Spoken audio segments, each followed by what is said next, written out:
Sir, സംസ്ഥാന സർക്കാരിന് വേണ്ടി ധനകാര്യ വകുപ്പ് മന്ത്രി ശ്രീ കെ.എൻ. ബാലഗോപാൽ അവതരിപ്പിച്ച 24-25 സാമ്പത്തിക വർഷത്തിലേക്കുള്ള ബജറ്റിനെ ഞാൻ പൂർണ്ണമായിട്ടും പിന്തുണയ്ക്കുകയാണ് സർ.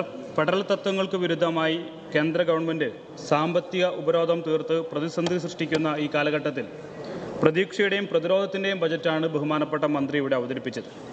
വരുമാനം വർദ്ധിപ്പിച്ചും ചിലവ് ചുരുക്കിയും ക്ഷേമ പ്രവർത്തനങ്ങൾക്ക് മുൻഗണന നൽകിയും വികസന പ്രവർത്തനങ്ങൾ തുടർന്നും കേന്ദ്ര സർക്കാർ സൃഷ്ടിക്കുന്ന പ്രതിസന്ധികളെ മറികടന്നുകൊണ്ട് കുതിക്കുന്നതിന് കേരളത്തിന് ഇന്ധനം പകരുന്ന ഒരു ബജറ്റാണ് ബഹുമാനപ്പെട്ട മന്ത്രി കേരളത്തിന് വേണ്ടി ഇവിടെ അവതരിപ്പിച്ചിട്ടുള്ളത്. സർ, ഫെബ്രുവരി 5-ാം തീയതി ബജറ്റ് അവതരണത്തിന് ശേഷം കേരളത്തിൻ്റെ പ്രിയങ്കരനായിട്ടുള്ള ധനകാര്യ വകുപ്പ് മന്ത്രി, അദ്ദേഹത്തിൻ്റെ അംഗങ്ങൾ കേരളത്തിൻ്റെ പ്രിയങ്കരനായിട്ടുള്ള മുഖ്യമന്ത്രിയുടെ നേതൃത്വത്തിൽ ഡൽഹിയിലേക്കാണ് സാർ പോയത്. ഡൽഹിയിൽ ഒരു അത്യുജ്വലമായിട്ടുള്ള സമരത്തിന് നേതൃത്വം നൽകുന്നതിന് വേണ്ടിയിട്ടാണ് കേരളത്തിൻ്റെ മുഖ്യമന്ത്രിയുടെ നേതൃത്വത്തിൽ വകുപ്പ് മന്ത്രിമാരും അതുപോലെ തന്നെ അംഗങ്ങളുമെല്ലാം ഒരു ഉജ്ജ്വലമായ സമരത്തിന് അവിടെ നേതൃത്വം നൽകിയത്.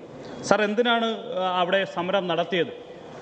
ഫെഡറൽ തത്വങ്ങൾക്ക് വിരുദ്ധമായി സംസ്ഥാന ഗവൺമെൻറ്റുകളെ വരിഞ്ഞു മുറുക്കുന്ന സാമ്പത്തികമായി പ്രതിരോധം സൃഷ്ടിക്കുന്ന ഈ കാലഘട്ടത്തിൽ സംസ്ഥാനത്തിന് അർഹതപ്പെട്ടത് ചോദിച്ചു വാങ്ങിക്കുന്നതിന് വേണ്ടിയിട്ടുള്ള ഒരു ഉജ്ജ്വലമായ സമരത്തിനാണ് കേരളത്തിലെ ജനതയ്ക്ക് വേണ്ടി കേരളത്തിൻ്റെ മുഖ്യമന്ത്രിയുടെ നേതൃത്വത്തിൽ ഉജ്ജ്വലമായ ഒരു സമരം അവിടെ സംഘടിപ്പിച്ചത്.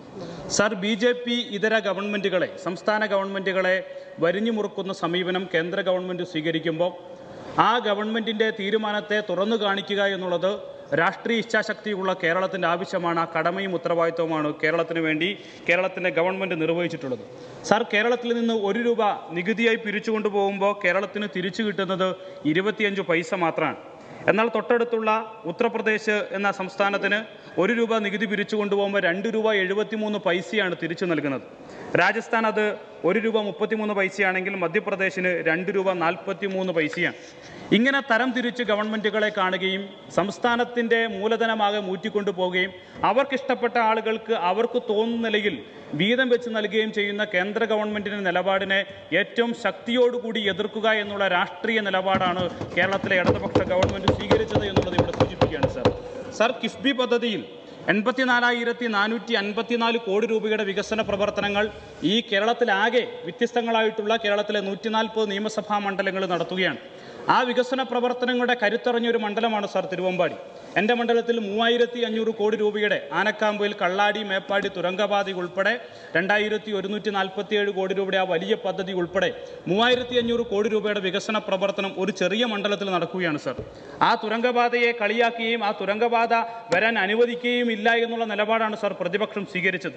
സാർ, ഇങ്ങനെ കേരളത്തിൻ്റെ സമഗ്രമായ വികസനത്തിന് വേണ്ടി വിഭവം സമാഹരിച്ച് അത് എല്ലാ ആളുകളിലേക്കും എത്തിക്കുന്നതിന് വേണ്ടിയിട്ടുള്ള ഇടപെടൽ നടത്തുമ്പോൾ അതിനെ കടത്തിൻ്റെ പരിധിയിൽപ്പെടുത്തി അത് കേരളത്തിന് വേണ്ടിയിട്ടുള്ള വികസന പ്രവർത്തനങ്ങൾ തടസ്സം സൃഷ്ടിക്കുന്ന നിലപാടാണ് സാർ കേന്ദ്രം സ്വീകരിക്കുന്നത്. ലൈഫ് പദ്ധതിയിലൂടെ 3,71,934 വീടുകൾ നമുക്ക് നിർമ്മിച്ചു നൽകാൻ വേണ്ടി കഴിഞ്ഞു. സംസ്ഥാന ഗവൺമെൻറ് അതിനുവേണ്ടി ചെലവഴിച്ച തുക 17,104 കോടി രൂപയാണ്. കേന്ദ്ര ഗവൺമെൻറ് അവരുടെ വിഹിതമായി ഇതിനുവേണ്ടി ചെലവഴിച്ച് 2,081 കോടിയാണ്. 88% സംസ്ഥാന ഗവൺമെൻറ് വിഹിതം ചെലവഴിക്കുമ്പോൾ 12% മാത്രമാണ് കേന്ദ്ര ഗവൺമെൻറ്റിൻ്റെ വിഹിതം. എന്നിട്ട് പറയാണ് മോദിയുടെ ചിത്രം എല്ലാ വീടിൻ്റെയും മുന്നിൽ വെക്കണം.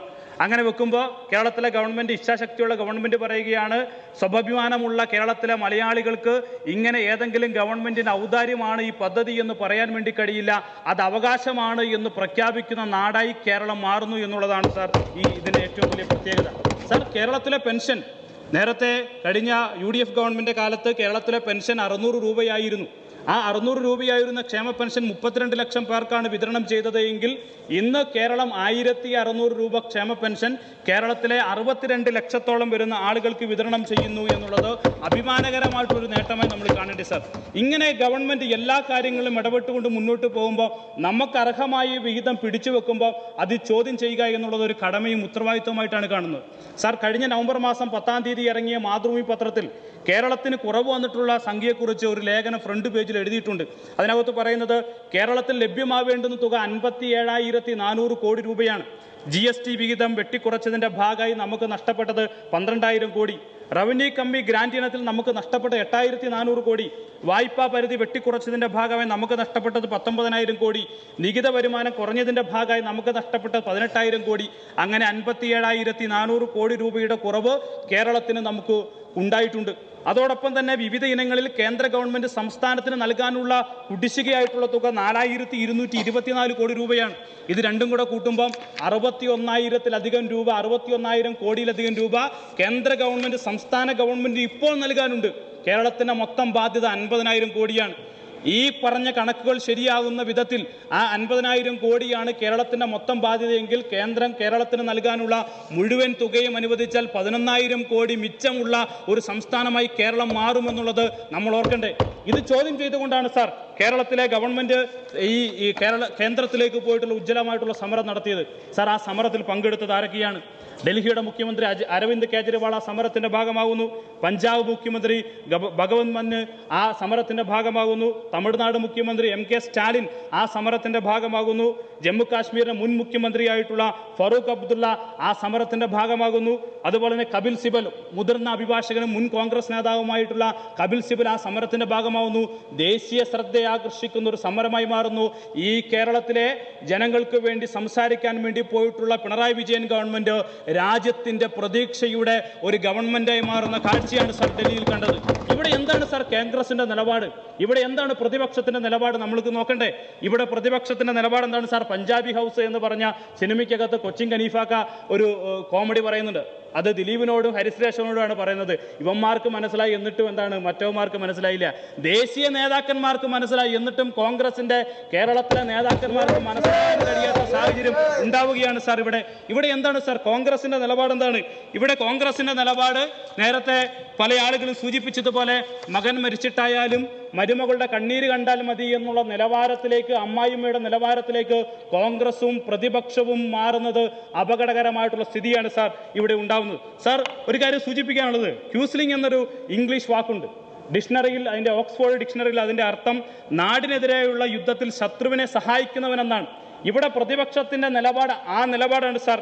ചതിയൻ, ഒറ്റുകാരൻ എന്നീ പേരുകൾക്ക് പകരമായി സ്കാൻഡിനേവിയൻ രാജ്യങ്ങളിൽ ജനത പൊതുവായി ഉപയോഗിക്കുന്ന ഒരു പേരാണ് സാർ ക്യൂസ്ലിംഗ്. രണ്ടാം ലോക മഹായുദ്ധകാലത്ത് നോർവേയുടെ പ്രതിരോധ മന്ത്രിയായിരുന്ന വിഡ്കിൻ ക്രൂസിംഗ് നോർവേ കീഴടക്കാനെത്തിയ ജർമ്മൻ പട്ടാളത്തോടൊപ്പം ചേർന്ന് സ്വന്തം രാജ്യത്തിനെതിരെ യുദ്ധം ചെയ്യുന്നുണ്ട്. ആ യുദ്ധം ചെയ്തതിന്റെ ഭാഗമായി അദ്ദേഹത്തിന് ഉപകാര സ്മരണ എന്ന നിലയിൽ ഹിറ്റ്ലർ നോർവേയുടെ പ്രസിഡന്റാക്കി ക്യൂസ്ലിംഗിനെ മാറ്റുന്നുണ്ട്. ആ ക്യൂസ്ലിംഗിനെ അന്നു മുതൽ അദ്ദേഹത്തിന് ഒരു പരമോന്നതമായിട്ടുള്ള പദവി കിട്ടിയെങ്കിലും പക്ഷേ ക്യൂസ്ലിംഗ് എന്നുള്ള പദം ഒരു അപരനാമമായി മാറി. ആ അപരനാമം എന്താണ്? സ്വന്തം രാജ്യത്തെ ഒറ്റുകൊടുക്കുന്ന ജനതയുടെ ഭാഗമായി നിൽക്കുന്ന ഒറ്റുകാരന്റെ പദവിയാണ് നൽകുന്നത്. ആ ഒറ്റുകാരന്റെ പദവിയിലേക്കാണ് കേരളത്തിലെ കോൺഗ്രസും പ്രതിപക്ഷ നേതാവും മാറുന്നത് എന്നുള്ളതാണ് സാർ ഇവിടെ നമുക്ക് കാണാൻ വേണ്ടി കഴിയുന്നത്. സാർ, 1957 EMS ഗവൺമെന്റ് രൂപീകരിച്ച നാൾ മുതൽ ഇന്നീ വരെ വ്യത്യസ്തങ്ങളായിട്ടുള്ള കമ്മ്യൂണിസ്റ്റ് ഗവൺമെന്റുകൾ കേരളത്തിൽ അധികാരത്തിൽ ഇരുന്നിട്ടുണ്ട്. ഒരുപാട് പ്രതിപക്ഷ നേതാക്കന്മാർ കേരളത്തിന്റെ പ്രതിപക്ഷ നേതാക്കന്മാരായി ഇരുന്നിട്ടുണ്ട്. PT ചാക്കോയും K കരുണാകരനും AK ആന്റണിയും ഉമ്മൻചാണ്ടിയും ഒക്കെ കേരളത്തിന്റെ പ്രതിപക്ഷ നേതാക്കന്മാരായി ഇരുന്നിട്ടുണ്ട്. പക്ഷേ പ്രതിപക്ഷ നേതാവായിരിക്കുന്ന ഘട്ടത്തിൽ തന്നെ സ്വാഭാവികമായിട്ടും എന്തുണ്ടാകും? കേരളത്തിന്റെ പൊതുവായ ആവശ്യത്തോട് ഒന്നിച്ചുള്ള പോരാട്ടത്തിന് വേണ്ടി തയ്യാറാകുന്ന കാഴ്ചയാണ് ഉണ്ടായിട്ടുള്ളത്. ഇത് കഴിഞ്ഞ UDF ഗവൺമെന്റ് കാലത്ത് ഞങ്ങളുടെ പ്രതിപക്ഷ നേതാവായിരുന്ന V സച്ചിദാനന്ദൻ കാണിച്ചു തന്നിട്ടുണ്ട്. മൂന്നാറിലെ വിഷയവുമായി ബന്ധപ്പെട്ടുകൊണ്ട്, റബ്ബർ കർഷകരുടെ പ്രശ്നവുമായി ബന്ധപ്പെട്ടുകൊണ്ട് പ്രധാനമന്ത്രിയെ കാണുന്നതിന് വേണ്ടി കേരളത്തിന്റെ മുഖ്യമന്ത്രിയായിരുന്ന ഉമ്മൻചാണ്ടി സാറിനൊപ്പം പ്രതിപക്ഷ നേതാവായിരുന്ന VS സച്ചിദാനന്ദനും ആ സമയം പോയിട്ടുണ്ട്. എന്നാൽ കേരളത്തിലെ ഇപ്പോഴത്തെ പ്രതിപക്ഷത്തിന്റെ നിലപാടെന്താ സാർ? 2016 പിണറായി വിജയൻ ഗവൺമെന്റ് അധികാരത്തിൽ വന്ന നാൾ മുതൽ എങ്ങനെയെങ്കിലും ഈ ഗവൺമെന്റ് ഇകഴ്ത്താൻ കിട്ടുന്ന അവസരങ്ങളെല്ലാം ഉപയോഗപ്പെടുത്തി ഗവൺമെന്റിനെതിരെ ശബ്ദിക്കുക എന്നുള്ള നിലപാടാണ് സാർ പ്രതിപക്ഷം സ്വീകരിക്കുന്നത്. എന്താണ് സാർ? 2004 നമുക്ക് ഓർമ്മയുണ്ട്. കേരളത്തിലെ ഇടതുപക്ഷത്തിന്റെ നിലപാടെന്താണ്? 2004 കേരളത്തിലെ മന്ത്രിസഭയിൽ രണ്ടാമനായിരുന്ന കുഞ്ഞാലിക്കുട്ടി സാഹിബിനെതിരെ ഏറ്റവും ഗുരുതരമായിട്ടുള്ള ഒരു ആരോപണം ഉയർന്നു വരുന്ന ഘട്ടത്തിൽ അതിനെതിരെ ശക്തമായിട്ടുള്ള പ്രതിഷേധം തീർക്കുകയാണ് സാർ കേരളത്തിലെ LDF. എന്നാൽ സാർ, ഒറ്റ മിനിറ്റ് കൊണ്ട് അവസാനിപ്പിക്കാം. അങ്ങനെ സമയം കഴിഞ്ഞു. ഒറ്റ മിനിറ്റ് സാർ. അങ്ങനെ ശക്തമായ പ്രതിഷേധം കേരളത്തിൽ LDF തീർക്കുന്ന ഘട്ടത്തിലാണ് 2004 സുനാമി ആഞ്ഞടിക്കുന്നത്. ആ സുനാമി ആഞ്ഞടിക്കുമ്പോൾ കേരളത്തിലെ പ്രതിപക്ഷമായിട്ടുള്ള ഇടതുപക്ഷം ഒരിക്കലും ആ സമരത്തിന്റെ പിന്നാലെ പോകാതെ സുനാമിയിൽ അകപ്പെട്ട ആളുകൾക്ക് ആശരണാകുന്നതിന് വേണ്ടി, അവരെ സഹായിക്കുന്നതിന് വേണ്ടി തയ്യാറെടുക്കുന്ന കാഴ്ചയാണ് സാർ കേരളത്തിൽ കണ്ടത്. അന്നത്തെ പ്രതിപക്ഷത്തിന്റെ കാഴ്ചപ്പാട് കേരളം എന്നുള്ള ജനതയ്ക്ക് വേണ്ടി ശബ്ദിക്കുക എന്നുള്ളതാണ്. ആ ശബ്ദം ഉയർത്തിപ്പിടിക്കുന്ന നിലപാടാണ് കേരളത്തിലെ മുൻകാലങ്ങളിലെല്ലാം എല്ലാ പ്രതിപക്ഷവും ചെയ്തെങ്കിൽ ഇന്നത്തെ പ്രതിപക്ഷ നേതാവിന്റെ നിലപാട് ഈ കേരളത്തെ എങ്ങനെയെങ്കിലും തകർക്കുക എന്നുള്ള നിലപാടാണ്. ഇതിനെ ശക്തിയുക്തമായിട്ടുള്ള ഒരു പ്രതിരോധം കേരളത്തിലെ ജനത തന്നെ തീർക്കുന്ന കാഴ്ചകളാണ് വരുന്ന ആളുകളിൽ കാണാൻ പോകുന്നത് എന്ന് മാത്രം സൂചിപ്പിച്ചുകൊണ്ട് എന്റെ വാക്കുകൾ അവസാനിപ്പിക്കുകയാണ്.